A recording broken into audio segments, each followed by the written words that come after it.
Ala ka. Ang ganda ng mga padala. Palaban ah.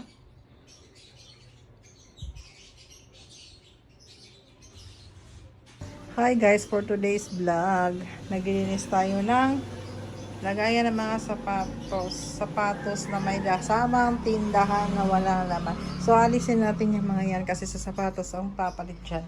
Ito, at meron pa dito sa taas at saka nagkalat po kasi. So linisin kong iba, nilagay ko na sa box. Hindi na pa siya nagagamit. Tagtutuklap-tuklap na yung iba.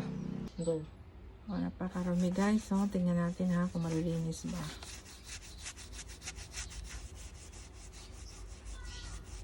Napakadali pala, oh. Malinis talaga niya, oh. Ang ganda nito. Madali lang.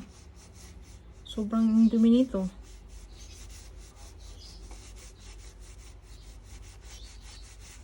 Oh, diba?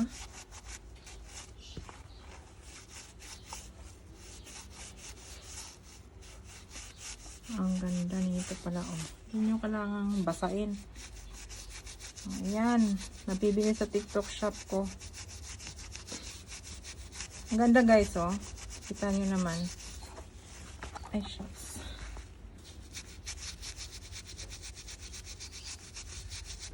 Ayan na guys, nalinis ko na yan. Yung iba, ayaw ipalabas ang anak ko nasa taas. Ayan, linis ko na yan. Shurak, tsaka tindahan nga to. Konti lang naman yung sa akin naman kasi nasa bahay lang ako.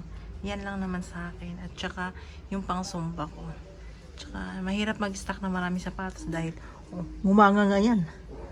Ayan, yung iba nasa taas, yung mga rubber shoes ayaw ilabas ng anak ko.